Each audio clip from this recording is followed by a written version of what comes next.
Bem-vindos ao treinamento, essas palestras que Léo ajuda a promover o conhecimento. Eu sou particularmente fã, até porque quando se fala de trauma, primeiro é o que eu mais gosto de atender, e segundo eu sei que faz toda a diferença. Um paciente traumatizado grave que chega às nossas mãos, talvez o destino dele está nas nossas mãos. E aí a ideia aqui é tentar trazer para vocês uma abordagem ao paciente vítima de trauma, não só aquela básica do ABCDE, que isso faz parte, tá? Mas com alguns pontos-chave que eu gostaria de destacar em relação à minha vivência no atendimento pré-hospitalar, mais de 6 anos no SAMU, mais de 3 anos como resgate em rodovias, instrutor de treinamento e também associado à literatura, medicina baseada em evidências.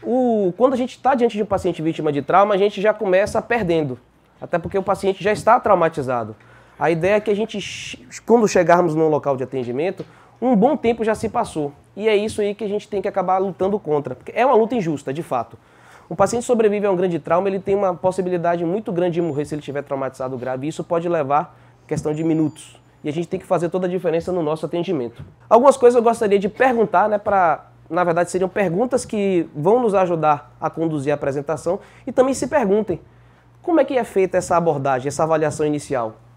Quais são as condutas? Porque muitas vezes a gente acha que deve fazer um monte de coisa, quando na verdade às vezes fazer o menos é melhor para o doente. Isso também não foi eu que disse. Isso está inclusive no questionamento do PHTLS, é uma das referências que inclusive questiona se essa quantidade de intervenções é realmente necessária para a sobrevida do doente.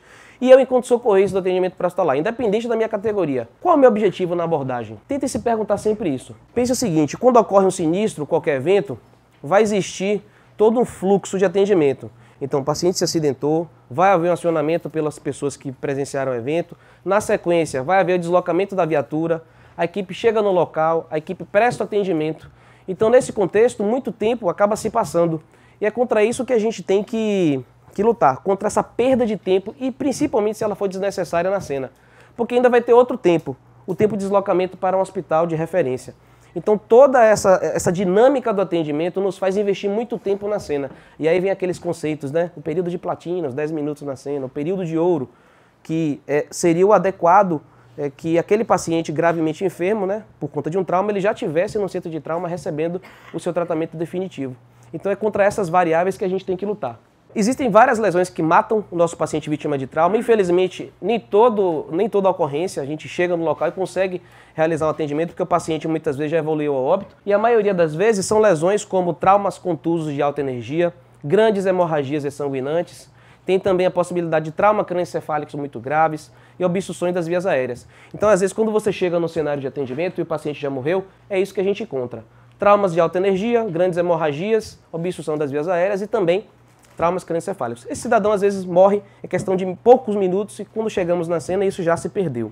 Quem sobrevive a um grande trauma, ele morre, em geral, em 3 grandes picos. É aquele de segundos a minutos após o evento, o primeiro pico, né? O segundo pico é de minutos a horas e o terceiro pico seria de dias a semanas, tá?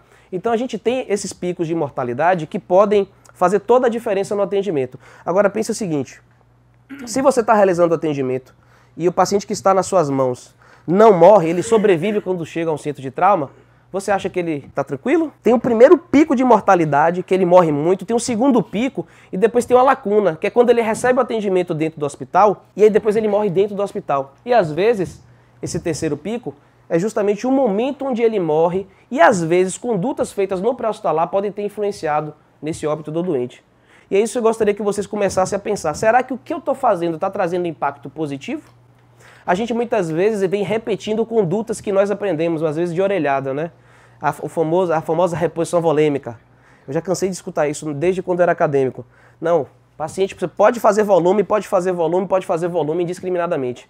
E aí você favorece a hemorragia, a coagulopatia, hipotermia, acidose, são várias complicações que vêm nesse contexto, e o paciente, na verdade, não está se beneficiando dessa terapia do pré-hospitalar.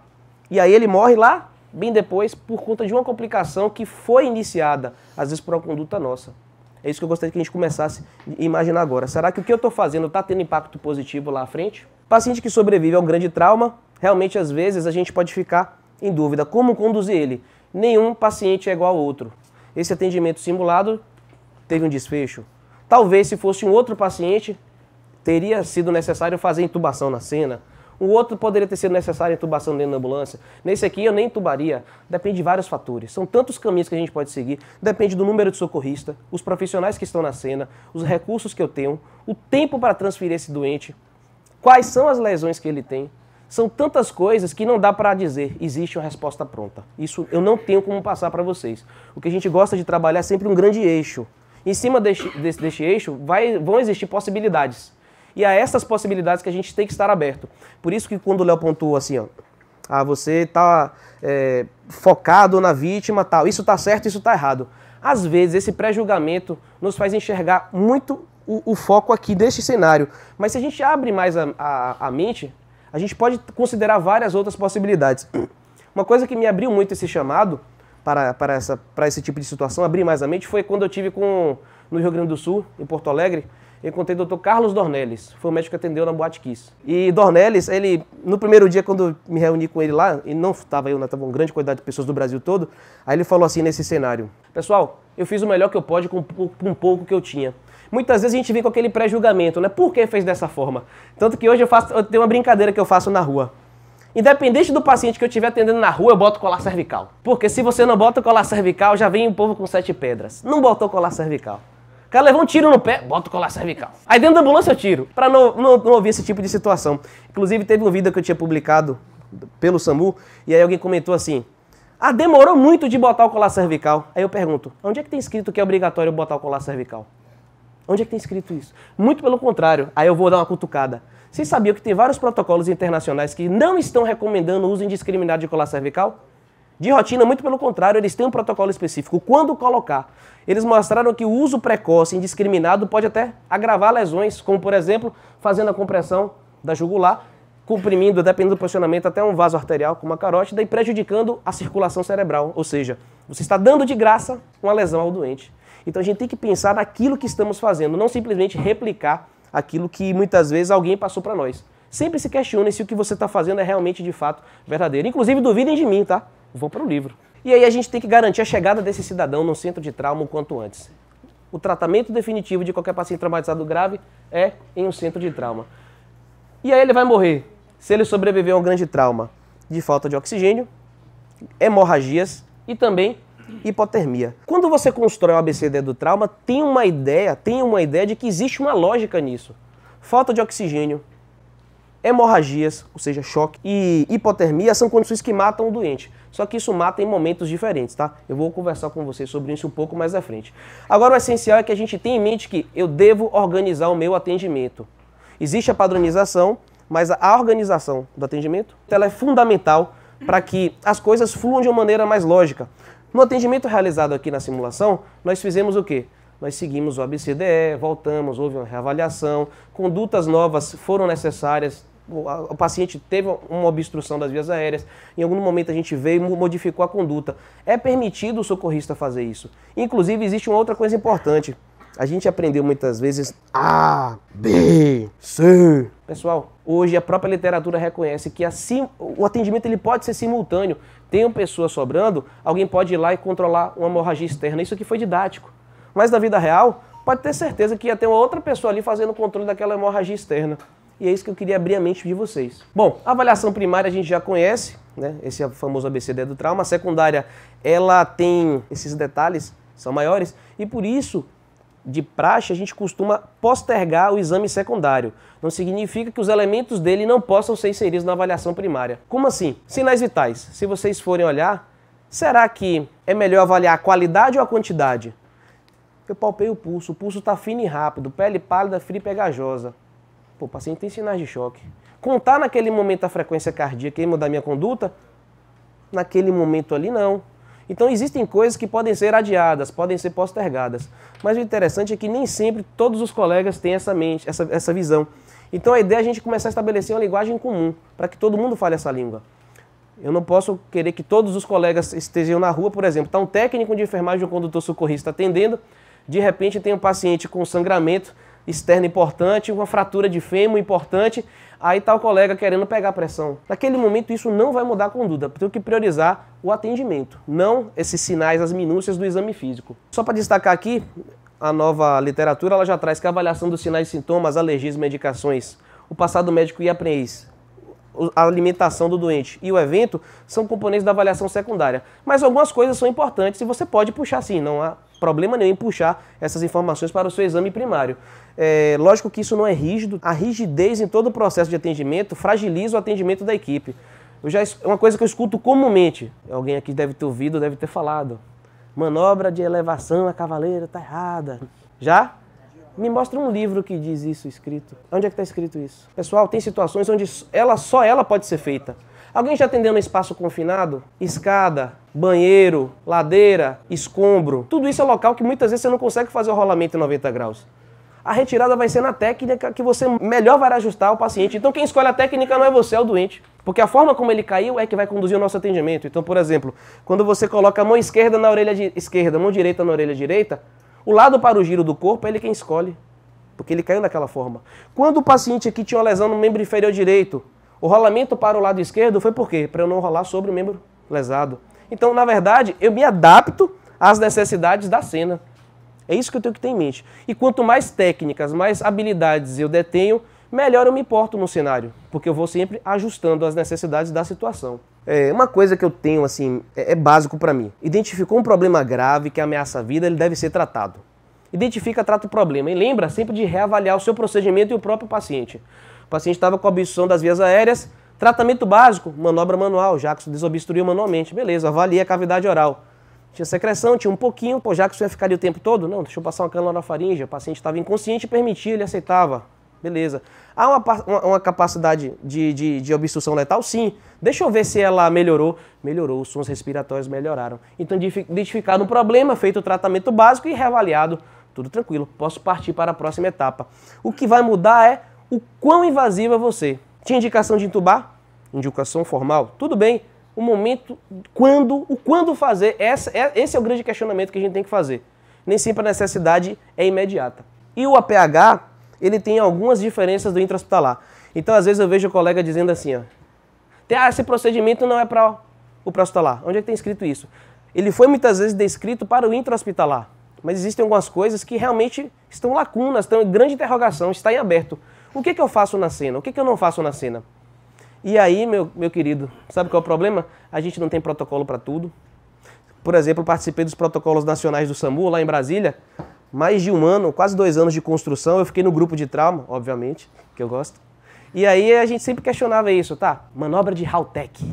Não, Haltech é errado, não pode usar. Fala para um lugar onde tem um técnico motociclista. Cláudio de Freitas, vizinho nosso aqui. Técnico motociclista anda sozinho. A portaria que regulamenta a motolância não diz que ele tem que andar em dupla. Alguns locais optam por chegar em dupla.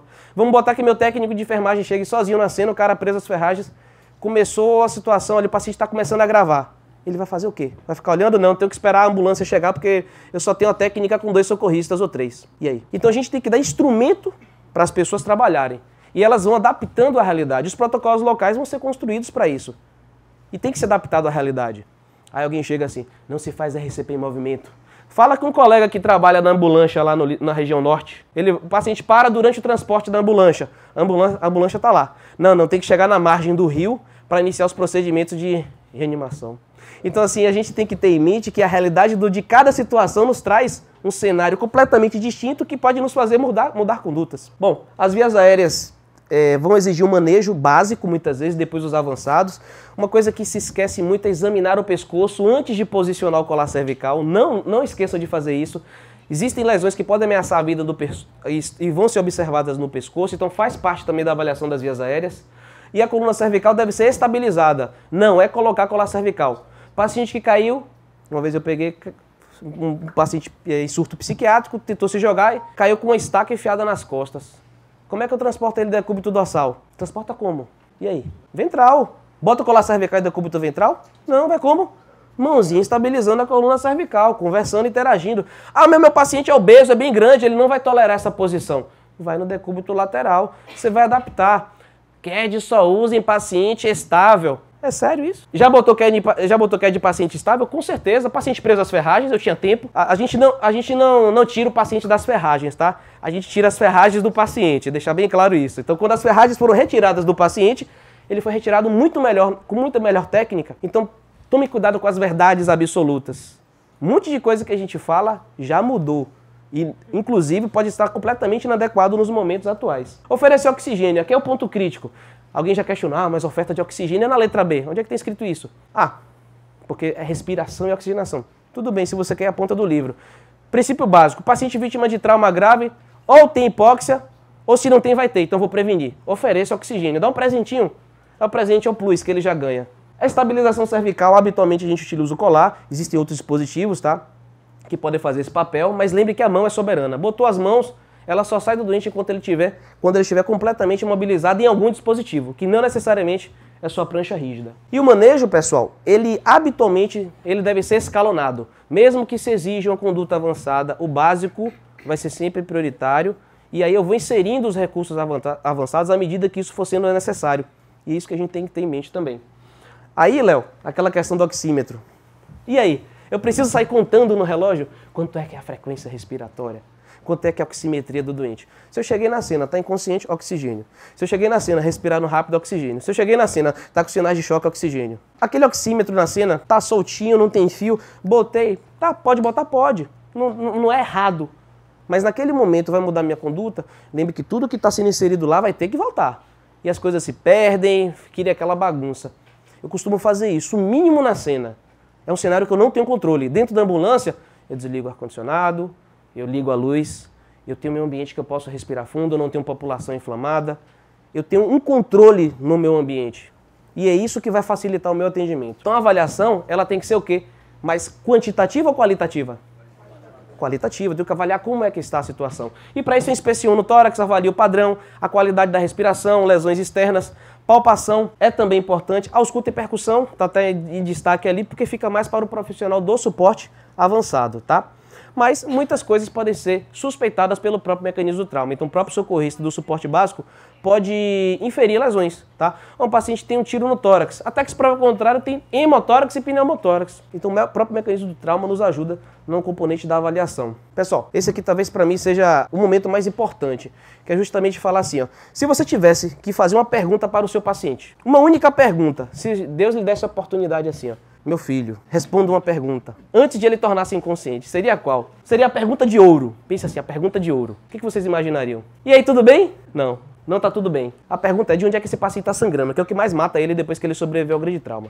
De onde é que esse cidadão está perdendo sangue? E aí, a esta pergunta eu tenho que ter uma resposta. Hemorragia é o que mais mata, a gente já viu isso diversas vezes. Eu tenho que pensar sempre em 5 locais que sangram, e estes 5 locais que sangram eu posso identificar. Na minha avaliação, eu já chego através da avaliação externa. Nosso cenário aqui, o paciente tinha um sangramento externo. Um socorrista foi destacado para fazer o controle daquela hemorragia. A hemorragia externa deve ser tratada assim que identificada.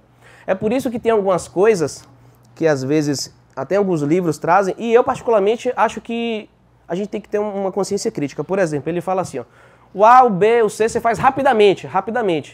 Beleza, mas esse rapidamente com cuidado. Se a gente só avalia sangramentos externos e deixa de avaliar, por exemplo, a estabilidade da pelve e a estabilidade do fêmur, a gente pode deixar uma possível fonte de grande sangramento passar. Então, são 5 locais. Sangramentos externos, tórax, só que tórax, lembra que você já avaliou na letra B. Isso daí, você já deve ter uma suspeita de uma possível fonte de sangramento. Abdômen, mecanismo do trauma nos ajuda, lesões externas também. O exame físico nem sempre ajuda, mas ele deve ser realizado. Pelve, mecanismo do trauma importante, instabilidade do anel pélvico. E além disso, lembra do fêmur. Então esses 5 são os possíveis locais de fontes importantes de sangramento. É lógico que um paciente com vários traumas musculoesqueléticos também, esse sangramento sistêmico, ele se somando pode ser também um sangramento vultuoso e importante. Tá? Mas são esses 5 locais. Sangramentos externos, tórax, abdômen, pelve, ossos longos, cujo principal representante é o fêmur. Por que quando a gente trata a hemorragia, acaba sendo o tratamento mais importante do doente? Por isso, tanto que os conceitos de transporte rápido são feitos em cima disso. Porque choque é o que mais mata. E quando se fala em choque, a gente tem basicamente 3 grandes mecanismos. Através da falência da distribuição de sangue, da circulação providenciada, né, pela distribuição através dos vasos e também pelo coração, falha da bomba. O que mais mata em disparada é choque hipovolêmico hemorrágico. E nosso objetivo é parar este sangramento. Tá? Esse é o objetivo primário. O que eu faço além disso? Oferecer oxigênio, manter a aérea pérvia, garantir boa ventilação, oxigenação, circulação, controle das hemorragias externas e estabilização de fraturas. Poxa, e pelve e fêmur devem ser estabilizados? Sim. Sendo possíveis fontes de grandes sangramentos, devem ser estabilizados. A reposição volêmica, ela é considerada perfeita, mas ela não é aquela coisa hoje tem que fazer na cena. Então, às vezes, eu chego em cenário e o colega está lá brigando, né, para pegar um acesso venoso na cena. Toma cuidado. O tempo que a gente leva, às vezes, daquilo, naquele procedimento, pode fazer com que aumente o sangramento, a perda volêmica do doente. Lembrar que, na própria letra C, o controle de temperatura já deve ser pensado. Como assim?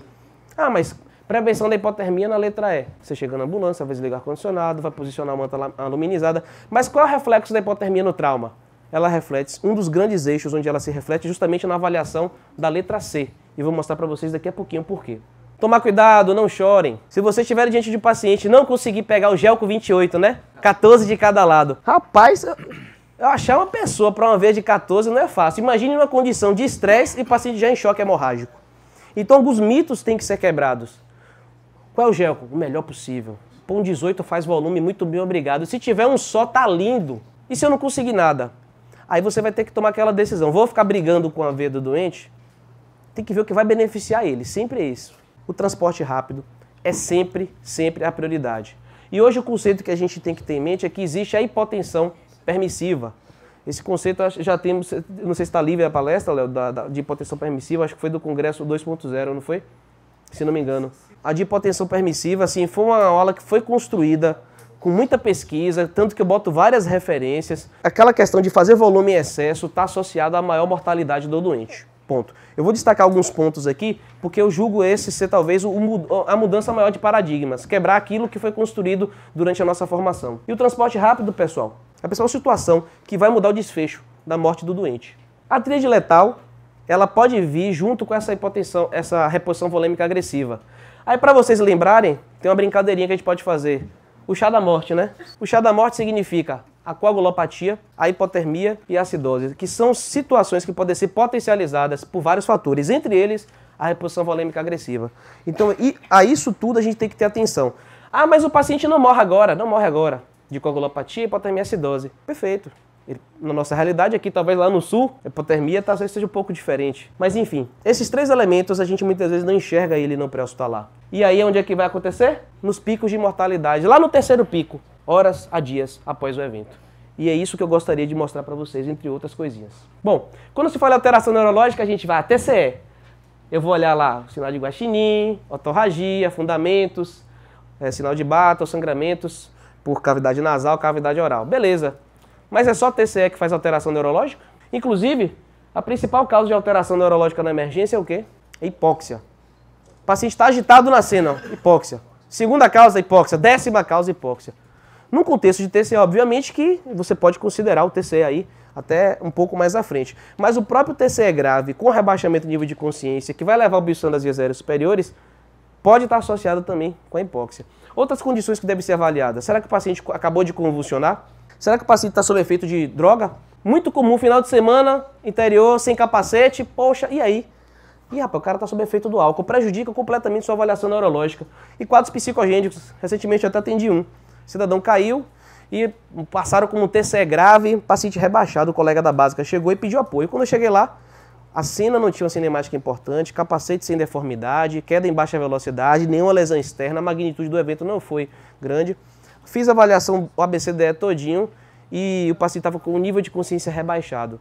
Os sinais estáticos todos normais. Na minha avaliação, aí eu fui descaracterizando a gravidade pelos achados, porque mesmo que o paciente não fale, o seu exame físico tem que mostrar alguma coisa. Depois de um tempo, pude perceber que foi uma crise psicogênica pós-trauma. E aí a gente conversou direitinho, ele foi encaminhado para o serviço para avaliação, mas foi completamente descaracterizado. Então, às vezes, a gente encontra isso. Principalmente, sabe quem? Criança. A gente já atendeu criança assim? Fica estatelado lá, tudo parado. Algumas vezes a gente pode passar por situações onde quadros psicogênicos podem afetar a nossa avaliação. Uma coisa que eu lembrei agora, Léo, 2 atendimentos me marcaram muito. Uma vez eu trabalhava no resgate, quando eu ainda trabalhava no resgate, tinha uma fábrica de biscoito Tupi atrás. Aí um cidadão, atrás da base, o cidadão foi subir o pé de alguma coisa, eu não lembro qual era o fruto. Ele caiu, aí o pessoal saiu, só fez atravessar a rua, bateu. Ou seja, tempo de resposta, a gente já andava de macacão e bota sentado, só esperando a ocorrência, o suminha. Quando chegou, tempo de resposta talvez tenha sido o quê? 2, 3 minutos. Só foi atravessar a rua. Quando eu cheguei lá, o paciente rebaixado. Eu cheguei, não, vamos entubar, intubação, tal. Levamos para o hospital. Aí, tipo, uma semana depois, ele volta. Ó, vim aqui agradecer você. Tudo bom? Ah, o que que deu? Não deu nada não, tava tudo tranquilo. Gente, teve nada naquela lesão? Nada. Aí eu, tá, beleza. Fiquei com aquilo na minha mente. Aí um dia eu fui a outro atendimento. Eu vi um atropelo acontecer. Teve um atropelamento do outro lado da via. Eu passando com a ambulância. Vamos pra lá. Quando eu cheguei lá, tinha sido o paciente atropelado. Quando eu cheguei, inconsciente. Pessoal, vamos empacotar, leva pra dentro da ambulância pra entubar. Aí quando eu cheguei lá, o nível de consciência encontrado na cena já não era igual ao da ambulância. Só nesse trânsito o paciente já tinha o quê? Melhorado o nível de consciência. Sabe o que estava acontecendo? Sendo agressivo demais, eu pegava o período pós-concusional, com um paciente inconsciente, ele tinha recobrado o nível de consciência. O paciente que estava na cena com Glasgow menor ou igual a 8 ficou com Glasgow de 14. Então se eu tivesse sido muito agressivo, esse era outro que ia pro tubo também, e talvez não necessitasse. Aí que eu tô falando, às vezes você vai, poxa, deixa eu analisar mais a cena. Então aquele caso da árvore, obviamente não é comum isso acontecer. O paciente acabou de acontecer o evento, ali teve uma situação. Isso não é comum acontecer. E aí eu começo a pensar mais na dinâmica do trauma. O período pós-conclusional tem um tempo que às vezes o paciente pode ficar inconsciente, tá? Então a gente tem que trabalhar melhor as informações que chegam até nós. A escala de Glasgow todo mundo conhece, mas eu acho que vocês sabem que teve uma modificação. Um monte de coisa que a gente fazia hoje já está em desuso. Fricção external não vai mais. E outra, não é estímulo doloroso, é pressão. Você não causar a dor no paciente, olha que loucura. A gente mesmo não se dava conta do que a gente fazia. Causar a dor no doente é totalmente contraindicado hoje. Então o estímulo doloroso é através da pressão. Então você faz a pressão do leito ungueal por 10 segundos. Outro estímulo é a pinça do trapézio por 10 segundos também. Compressão da incisura glabelar, 10 segundinhos também. Essas são mudanças importantes. Nem sempre a gente consegue avaliar o paciente. Às vezes você está diante de uma situação que pode apresentar uma dificuldade. O paciente está sob efeito do álcool. Pô, a avaliação está prejudicada. Como é que eu boto isso? Você pode botar lá. Não testável, NT. Tem alguns estímulos que não podem ser testados. Então você vai justificar lá, não testável. O paciente está entubado. Como é que eu avaliar a resposta verbal? Não testável. Então tem algumas situações da nova escala que eu recomendo que vocês se aprofundem mais. Para a gente começar a enxergar que tem lógica. Antigamente falava palavras inapropriadas, ações incompreensíveis. Não precisa, agora é só palavra. Falou alguma palavra, já tem determinada pontuação. Emitiu algum som, é outra pontuação. Então ela ficou muito mais, talvez assertiva, talvez seja a palavra mais adequada. Estava até revisando para tentar falar um pouquinho dela com vocês, porque mudaram itens que eu pensava que eram muito mais simples, não. Mudaram coisas que vão significar mudança na forma da abordagem do doente. E a avaliação ocular também, que muitas vezes vai ficar a cargo aí do profissional médico. Uma coisa que eu gosto de falar, e eu trouxe do André Guzmão. Ele fala o seguinte: as lesões primárias, o que eu vou replicar dele é o que vem depois. As lesões primárias são aquelas que acontecem no momento do evento, as secundárias vêm na sequência. Aí qual é o seu papel do socorrista? Onde é que eu ajo aqui? Aí para comparar, pense o seguinte: o que é lesão primária? Lesão primária é aquela que a gente não tem como afetar, não tem como mudar o desfecho dela. Foi aquela que aconteceu logo e de imediato. Então a queda do cavalo. Então primeiro vem a queda, é a lesão primária. Agora imagine que o cidadão está no chão e depois ele vai fazer o quê? Levar o coice. Beleza, as lesões primárias são fraturas, contusões, sangramentos dentro da cabeça. Essas lesões primárias, a gente não tem como interferir na existência delas. Por quê? Ela já aconteceu. Só que depois da queda vem o quê? Vem um coice. E aí que está o problema. O coice seriam justamente as lesões secundárias. Hipóxia, hipovolemia, hipotermia, hipertensão intracraniana, choque. Ou seja, as minhas condutas dentro do ABCDE do trauma, se forem feitas da forma como devem ser feitas, elas vão favorecer esse ponto importante aqui. Uma coisa também que eu gostaria que vocês imaginassem é o seguinte: a importância do socorrista no pré-hospitalar pode se equivaler ao cara lá dentro do centro cirúrgico. O cara que abre a cabeça, o neurocirurgião, ele vai fazer o quê? Ele vai drenar o hematoma, aliviando a pressão intracraniana. Mas eu posso fazer algumas coisas do pré-hospitalar? Posso. Eu vou fazer o paciente chegar vivo, minimizando essas lesões. Então a lesão primária é a queda do cavalo, aquelas que já aconteceram no início, contusão, o sangramento dentro da cabeça. E a lesão secundária que vem após, que é o coice, essa sim a gente deve ou prevenir, ou minimizar, ou mesmo em algumas situações até tratar. Despir o paciente é às vezes um desafio na cena, né? Dependendo de vários elementos. Aqui, lógico, numa simulação não dava para rasgar a roupa, expor no colega. Até ele, não sei se ele gostaria de ficar aqui seminu, tá? Mas não era um desejo meu vê-lo também. Lembra de respeitar o pudor. É lógico que algumas coisas podem ser feitas na cena e outras dentro da ambulância. A gente tem que julgar necessário em cada situação, o quão exposto a gente vai deixar o doente. Observar as fraturas não significa tratar as fraturas, tá? Vai ter um slide específico que eu vou falar sobre isso. Eu observo porque, no momento que eu for posicionar na prancha, eu tenho que saber para que lado o paciente vai fazer, a gente vai fazer o rolamento. E eu devo evitar fazer o rolamento por sobre membros lesados, para não agravar possíveis lesões. Além disso, o movimento do paciente em bloco, com a inspersão em coluna, deve garantir o alinhamento dentro da coluna cervical. O movimento em bloco é prioritário. Se não for possível, eu vou utilizar outras técnicas. A nossa elevaçãozinha, cavaleiro, vai usar sim, não tem problema algum. Inclusive, eu desafio alguém a achar onde é que tem escrito assim, tá errado. E nos meus cursos eu ensino.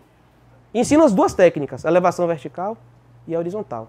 E prevenir hipotermia por vários elementos. Usar manta luminizada é uma medida bacana, desligar ar-condicionado é outra bacana. As soluções aquecidas, que são infundidas, seriam bacana também, mas é pouco disponível. Alguns serviços, não sei se alguém trabalha em algum serviço aqui que disponibiliza aquecimento de soluções, mas isso já é um avanço muito grande no próximo talar. E aqui eu vou dar outra cutucada. A gente fala, solução aquecida, 39 graus, zinc lactato. Beleza. O protocolo fala de uma maneira geral, como se a gente fosse fazer para todo mundo, não é isso? Beleza. Se o paciente tiver só um TCE isolado, será que é bom ou ruim para ele? Solução aquecida. Vamos pensar o seguinte, o paciente que volta de uma parada cardiorrespiratória rebaixado, qual a medida que já deve ser iniciada precocemente? Resfriamento de 32 a 36 graus no pós-PCR. Então por que a gente não traz isso para o TCE? O paciente com TCE não se beneficia de uma solução resfriada? Eu estou provocando vocês por quê? Porque às vezes o protocolo ele é assim, ó, faça isso. Não significa que ele está completamente adequado, porque coisas devem ser ajustadas. Mas o que a gente vai fazer de praxe? Eu tenho que falar para todos vocês, botem o colar cervical. Eu tenho que falar para vocês, botem a solução aquecida. É mais fácil eu falar como fazer do que quando não fazer. Então eu tenho que padronizar. Talvez na evolução do trauma, do prostalar, daqui 5, 10 anos, a gente tenha coisas mais bem desenhadas, mais escritas. Então, talvez um TCE grave daqui a alguns anos, se ele tiver essa lesão isolada, ele não receba a solução aquecida. Eu tô cutucando vocês, tá? Eu tava vendo um episódio de um seriado bacana que eu até recomendo, é Code Black, que é o código, é o código negro, seria o código preto, de um hospital de referência de trauma nos Estados Unidos, onde, quando a emergência está lotada, ele aciona esse código. Aí tem um paciente que chega traumatizado grave na cena, eles falam assim, ó, pessoal, a gente vai primeiro matar o paciente para depois fazer ele viver. Como assim? Eles pegam o paciente de trauma, com TCE grave, com choque hemorrágico e fazem soro gelado. Mas gelado, mas primeiro eles mataram o paciente, só que eles queriam fazer o quê? Proteger o cérebro dele. Aí aquilo me deu estalo, eu falei, rapaz, olha que interessante. A gente tem que pensar que nem tudo que a gente faz, que está no protocolo, é exatamente muito bom para aquela situação. Mais uma vez, é só cutucada, né? Só cutucada. Pessoal, lesões de extremidade são um desafio em alguns momentos. Qual é o momento que eu abordo? Depende. É uma hemorragia externa? Trato na letra C. É uma lesão que vai dificultar minha movimentação do doente? Trato na letra E. Né, o alinhamento junto ao corpo. É um paciente traumatizado grave? Só junto ao corpo, linha para o hospital. O paciente não é grave? Eu tenho tempo invisto naquela imobilização isolada de extremidade. Não há problema nenhum. Às vezes, lesões articulares expostas são mais desafiadoras porque tem a irregularidade do membro que pode afetar o nosso movimento. Mas assim, de praxe, a gente não trata especificamente aquela lesão, né? A gente tem que tratar o doente como um todo. A sacada que Léo sempre gosta de fazer é isso. Minha avaliação segmentar, pessoal, ela é uma avaliação que vai tratar hipóxia, hipovolemia e hipotermia. É uma avaliação de cima para baixo. É cabeça, pescoço, tórax, abdômen, pelve e pernas. É uma avaliação segmentar. Ai meu Deus, esqueci o ABCDE do trauma. Esqueça o ABCDE, vá para o corpo do doente. Cabeça, pescoço, tórax, abdômen, pelve e pernas. Acabou. Avaliar o paciente como um todo. Essa é a principal sacada. O ABCDE do trauma ele é segmentar, tá? Mesmo que você tenha esquecido algum elemento, é só lembrar desse eixo principal da sua avaliação. E para finalizar, eu gosto de fazer algumas considerações, pessoal. A gente não trata lesões, a gente trata paciente. E lembra que paciente não lê livro, tá? Isso é muito importante. Diante de alguns cenários, várias dificuldades podem ser impostas. Mesmo que o paciente esteja inconsciente, você pode obter informações do seu exame físico. Tentem tratá-lo de uma maneira mais global. Se a gente pudesse colocar o carro no guincho, levá-lo para o hospital junto, para o colega lá ver aquilo que a gente faz, seria interessante. O mecanismo do trauma talvez seja um dos elementos mais preciosos que a gente tem. Quando a informação preliminar desse cenário chegasse até mim, o paciente foi ejetado do veículo, eu sei que esse cidadão é um potencial paciente grave. Eu tenho certeza disso. Eu tenho que pensar assim, ó, ele é grave, ele tem que me provar que não é. Foi ejetado do veículo. Ele pode estar andando na cena. Mas pelo mecanismo do trauma, ele é parece ter um potencial de gravidade absurdo. É isso que eu tenho que ter em mente. Existem várias situações que podem ser aparentemente graves e não são, mas a gente, em algumas situações, é melhor pecar pelo excesso. Alguns colegas devem ter passado por situações assim, onde você está atendendo e de repente o paciente que estava aparentemente bem tornou-se grave durante o atendimento. Isso é uma coisa que acontece particularmente em algumas condições, como por exemplo o TCE grave com um intervalo lustro. Tem um determinado tipo de hemorragia intracraniana que pode evoluir rapidamente. Então existem situações que podem nos apresentar situações como essa, onde a evolução para a gravidade pode ser muito rápida. E aí o mecanismo do trauma, avaliando direitinho, pode nos ajudar a errar menos. Aquilo que o Léo falou. Tem algumas falhas? Com certeza, pessoal. Eu sou a primeira pessoa a reconhecer. Tenho minhas limitações, tenho minhas dificuldades, a gente pode ter falha. Eu tenho medo de quem acerta tudo. Se eu tivesse 2 médicos para atender, primeira coisa que eu olhar, seria do resgate. Como é que é a bota dele? Toda barreada. Já olha logo para a bota. Aqui, ó, chega, tem costura aqui. Eu quero ser atendido por aquele. Se tivesse que escolher. E outra, aquele que assume o erro. A gente trabalhar é gerenciar o erro, minimizá-lo. O erro que não influencia. Um exemplo. Poxa, eu podia passar por cima do doente. Tá, não, é evitável? É evitável. Em algumas situações não é. Mas em algum momento eu posso tocar. Poxa, o paciente tinha uma lesão na perna. Aquela lesão pode ter sido agravada. Então, a gente tem que gerenciar coisas pequenas na cena. E às vezes se posicionar na cena faz toda a diferença. Então toda essa dinâmica aqui pode ter certeza que ela ilustra um cenário de atendimento que pode ser replicado por vocês. É só tentarem pensar na dinâmica de todo o evento. Se a gente foca só na vítima, né, o olho de tigre focado na situação, a gente pode perder elementos importantes do atendimento também. A avaliação hoje, ela pode ser feita simultânea, sim, sem problema algum, tá? Inclusive, deve ser feita, principalmente nas questões de onde a hemorragia está presente. A avaliação secundária é um elemento que deve ser postergado se o paciente não for grave. Alguns elementos podem ser inseridos na avaliação primária sem problema nenhum. Os americanos criaram esse conceito, né? Desculpa, não era pegar, fazer coisas rápidas na cena e caminhar para o hospital de destino.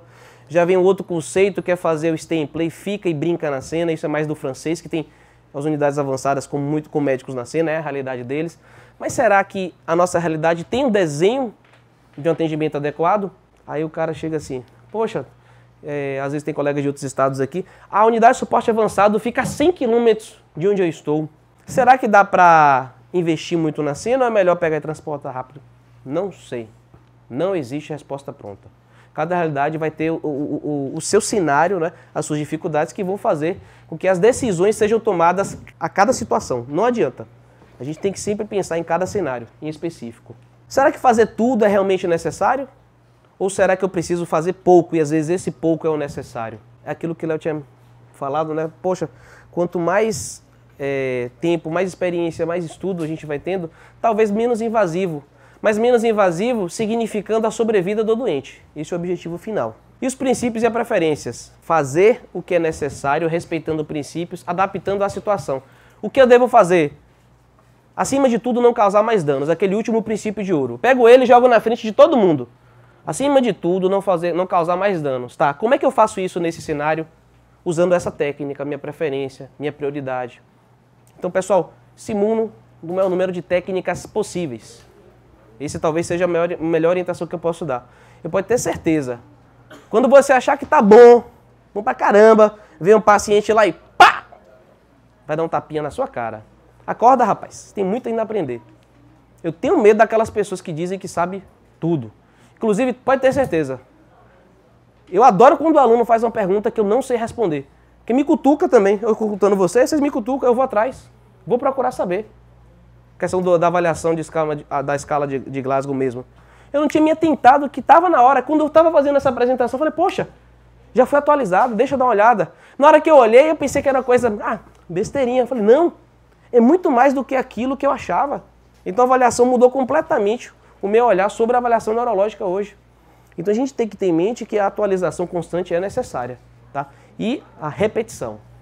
A repetição. Pode ter certeza, dando essa aula para vocês, eu estou dando para mim também. Pode ter certeza disso. Pessoal, eu gosto muito da frase de Einstein quando ele diz assim, ó, o importante é não parar de questionar.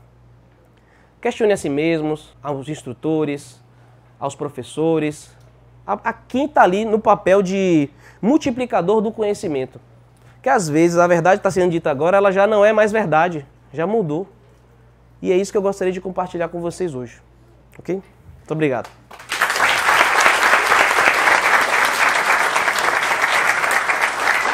Fala, primeiramente, muito obrigado. Valeu. Gente, gostaram dessa palestra? Assistam depois a gravação dessa palestra, mais uma vez. Então, essa palestra foi muito boa, tá lá. Valeu. Cara, muito obrigado. Eu queria fazer uma intervenção aqui rápida, que é o seguinte. Essa escala de Glasgow nova, se você parar para olhar, acontece a mesma coisa do que acontece com o protocolo da American Heart toda vez que ele publica um novo. E junta com o que Tauá falou, quanto mais experiência, menos invasivo. Sabe o que é essa atualização? É deixar a escala mais simples. Ontem o Willi estava me perguntando, quem foi que me perguntou ontem? O que é decorticação, descerebração? Eu sempre confundo, sempre te confundia, meu Deus, é assim, agora é flexão normal. Extensão, olha. Então, gente, isso existe há quantos anos? Mas por que alguém chegou mais de 40. Agora, por que isso chegou alguém em algum momento e disse, de repente, olha, assim fica muito melhor. O difícil é conseguir ser simples. Em nossa vida, quanto mais a gente caminha, e isso não é só atendimento, protocolo, não. É nossa vida filosoficamente como um todo. Isso está nas escritas religiosas, filosóficas mais antigas. Quanto mais você consegue encontrar a simplicidade na sua vida, mais felicidade. E quanto mais você conseguir encontrar simplicidade no seu atendimento, mais eficácia. Simplicidade não é qualquer coisa. Simplicidade é extremamente difícil. Levaram 40 anos para descobrir que era melhor falar flexão anormal do que decorticação. Vocês percebem? Mas isso faz uma diferença absurda. Absurda. Busquem sempre pensar em direção à simplicidade. Tá? Essa escala de Glasgow é isso aí. E outra questão aqui, para a gente fechar aqui e fazer alguma pergunta. Eu atendi um paciente recentemente, quando eu estou com uma dúvida no atendimento, eu ligo para Tauá. Quando ele não atende, eu fico desesperado. Eu estava de plantão no SAMU, fui chamado para atender um trauma. Foi um tiro que entrou nessa região aqui e saiu nessa região aqui. Então, na região toda alta abdominal, transição tóraco-abdominal, transição tóraco-abdominal, esse paciente estava assim. Só que eu cheguei nesse paciente, ele já tinha mais de 2 horas que ele tinha tomado o tiro. Porque foi numa praia do interior, distante, com a estrada difícil, até a gente chegar com a avançada, a gente conseguiu encontrar uma básica voltando com o paciente. A gente transferiu esse paciente e aí eu estava a mais ou menos 2 horas de Salvador e eu estava mais ou menos a 1 hora do município que eu trabalho no SAMU. E aí eu me perguntei, para onde é que eu vou levar esse paciente? Vou levar para o hospital do município, que é daqui a 1 hora, ou vou levar para o hospital, você lembra, Tala? Ou vou levar para o hospital padrão, que é o hospital que vocês vão ter na próxima palestra aí, como é que esse hospital trabalha, hospital público. E aí eu liguei para Tauá, Tauá, o que é que eu faço? Tauá, o hospital dessa cidade que você tem cirurgião, centro cirúrgico, pode abordar, fazer controle de danos? Eu falei, tem. Inclusive eu tinha falado uma semana antes com o cirurgião, ele falou, não, se tiver que abrir a barriga, a gente abre. Então, não tem questionamento. Olha. Você vai para esse hospital mais próximo, porque você vai chegar em 1 hora, cirurgia de controle de dano. Beleza, concordo. Fui para o hospital, cheguei lá, o cirurgião disse, não posso abordar esse paciente porque eu não tenho bolsa de sangue. Não vou abrir a barriga dele porque eu não tenho bolsa de sangue. Falei, ok, então assim aqui coloque que você não pode e eu vou para o outro hospital, para em Salvador, chegar. Aí eu cheguei no hospital de Salvador, já tinha 4 horas. O paciente tomou um tiro na região transição tóraco-abdominal, estava chocado, um choque grau 3 já, grave, e aí eu chego nesse hospital de Salvador. Nesse hospital de Salvador, o tempo que a gente chegou, descendo o paciente da ambulância, até ele chegar dentro do centro cirúrgico, demorou menos de 3 minutos. Menos de 3 minutos. Ó, aqui, ó. E isso vocês vão ver na próxima palestra. Quem foi que operacionalizou de forma empreendedora esse protocolo de chegar lá em menos de 3 minutos. Agora, esse paciente morreu no dia seguinte. Onde houve a falha? No intra-hospitalar ou no pré-hospitalar? às vezes é uma falha que a gente não tem controle. Gerenciar, né? Não tem como gerenciar. Então, o que é que você tem a comentar em relação a esse caso? É essa questão de, quando a gente está na dúvida, para onde é que a gente leva, recurso. A gente fez o melhor possível, não deu. Essa é uma fragilidade hoje da nossa rede, que é a sobrecarga. Mas assim, o contato com a instituição é importante por isso, porque às vezes o hospital de destino mais próximo, ele acaba, em algum momento, torna-se ineficaz na sua assistência. E essa, infelizmente, é a nossa realidade. A gente tem um país gigante, as distâncias são absurdas, a gente não tem um transporte aéreo bem sedimentado. E essa foi uma discussão interessante que a gente teve no momento. Talvez, se aquele hospitalzinho tivesse 4 bolsinhas de sangue, pudesse ter feito toda a diferença para aquele paciente. E aqui essa é uma coisa que não é... Quer dizer, se você monta uma estrutura hospitalar, com o centro cirúrgico, com o cirurgião, com a equipe, quer dizer, um detalhe às vezes pode significar a diferença para o doente. Uma pergunta, tá lá. Claro, claro. Bom dia. Bom dia. Meu nome é Jailton, eu sou do SAMU de Santo Antônio de Jesus. Diga. Eu não sei se a pergunta é pertinente no momento, mas assim, eu fui já em alguns congressos, eu vejo falar muito sobre trauma. Eu estava assim, ansioso achando que você ia falar sobre esse assunto, né? Trauma em gestantes, como é que a gente deveria proceder, porque a gestante não é só um paciente, né? São 2 pacientes e essa gestante ela também pode parar. Pronto. Aí como é que a gente vai agir? Eu vou lhe devolver a pergunta, como é que você acha? Como? O ABCDE, as prioridades são as mesmas. Aí você bota um F de feto. Isso, é isso que eu queria, que eu O queria te tratamento falar. do Na realidade, feto- a gente entraria com F de feto, é porque eu não vejo nos congressos, né, na literatura, acrescentar esse F, né, do feto. E às vezes, quando a gente fala, alguns professores até questionam, né? Eu formo enfermeiro agora no final do ano e alguns professores questionam. Porque às vezes eu digo sempre, às vezes, professor, o paciente parou, a gestante parou. Mas ela parou em sistolia, ela não vai voltar, tal. Eu digo, mas eu não posso parar de comprimir, de fazer a ressuscitação, porque eu vou continuar oferecendo oxigênio para esse feto. Né? O que ele está trazendo tem eu vou responder uma coisa e daí eu puxo outra coisa importantíssima. Porque não é objetivo falar de algo específico, mas o que você está trazendo é muito importante. O F do feto não significa tratar o feto, significa mais a avaliação do feto. Porque o tratamento do feto é o tratamento da mãe. As prioridades não mudam.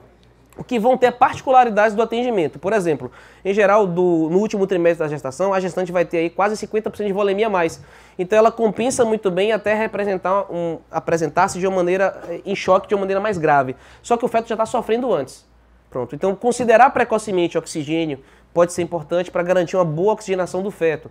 Garantir uma reposição volêmica de fluidos, tá? Mantendo perfusão tecidual adequada, também vai ser importante. No nosso atendimento, na verdade, vai ser mais o deslocamento manual uterino para a direita da gestante ou a posição da prancha com a inclinação de aproximadamente 15 graus. Isso daí vai facilitar o quê? A circulação fetal. São medidas que nós podemos utilizar em auxílio ao atendimento. Aí, puxando o seu gancho, a parada respiratória da mãe, ela deve sim ser animada, obviamente, com alguns detalhes. O médico tem autorização para fazer algumas intervenções. Tem uma situação que é a cesárea perimortem. O termo peri é próximo, então o paciente está evoluindo muito grave, eu posso retirar o feto antes dela parar para facilitar a circulação materna e sobreviver a mãe e possivelmente sobreviver o feto. E tem a possibilidade de cesárea pós-mortem.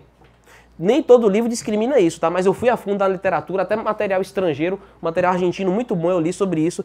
Lá tem alguns serviços que protocolam. Se a gestante parou, eles abrem. Parou, ele abre. Ele não espera os 4 minutos que alguns livros trazem para abrir. Porque ele sabe que tem a chance de salvar a mãe, é muito maior durante essa abordagem inicial. A cesárea feita para salvar a mãe. E tem a cesárea pós-mortem. Vamos supor, você está no acidente, a cidadã levou um tiro na cabeça. Você está transportando, ela parou. E aí? Você pode reanimar e depois do 4º minuto abrir, cesárea pós-mortem, porque, na verdade, esse tiro na cabeça, provavelmente, ela já morreu. Só que a gente tem que investir na mãe para tentar salvar o feto. São situações distintas, tá? Mas muito boa a sua colocação. Pessoal, eu costumo dizer o seguinte, que uma boa palestra é uma palestra que gera mais perguntas do que dá respostas. A maior importância disso aqui, ela vem depois disso aqui. Isso aqui é uma palestra que abre a nossa mente para coisas importantes como essa que você perguntou. Que a gente tem, de forma independente e autônoma, o poder de buscar todas essas respostas na literatura. Então você, como profissional, vá em busca das respostas. Pegue as perguntas que você tem aí que a gente não consegue responder e vai lá, porque isso é aprendizagem contínua. E não é só em palestra, é todo dia, numa ocorrência, numa dúvida. Não deixe de ir para a literatura. Seja independente, autônomo, não fique esperando as respostas virem sempre de alguém. Nós temos acesso a toda a literatura. Então, todas essas dúvidas que vão surgindo, gente, é muito importante. Vão lá estudar, porque é assim que a gente aprende, é um pouquinho cada dia. É muito chato a pessoa parar de estudar 10 horas por dia. Quando a gente está naquela corrida de concurso, essas coisas, é chato demais, não é prazeroso. Mas quando a gente é profissional, a gente pode aprender 5 minutos por dia. E ao longo do ano, quanto a gente estudou, quanto a gente aprendeu. Então, aprendizagem é isso que traz excelência profissional. Utilize isso como motivação, como incentivo para ir em busca desses assuntos, dessas perguntas que forem surgindo. Bom, eu gostaria de... Você quer finalizar? Para finalizar, agradecer a oportunidade de estar aqui com vocês. É muito bom, adoro fazer palestra. Infelizmente, o meu tempo é muito restrito. Então, até, por exemplo, já tem muito tempo que eu não consigo interagir por Facebook, Instagram, essas coisas. Peço até desculpa para quem tem vontade de falar comigo. Até cedi um telefone, que é só o WhatsApp, que aí às vezes alguns alunos mandam, eu respondo, eu gravo áudio, não dá tempo nem de escrever, porque a vida é uma correria. Às vezes eu trabalho mais de 100 horas por semana. Daqui mesmo eu já estou indo para um outro treinamento. Tá? Isso acaba fragilizando essa relação às vezes. Peço desculpas porque não é o ideal, mas feito é melhor do que perfeito, do que seja bem feito. Assim, eu gosto muito dessa frase de Léo porque a nossa vida é corrida. Quem faz a correria sabe do que eu estou falando aqui. Então, obrigado pela atenção, pessoal.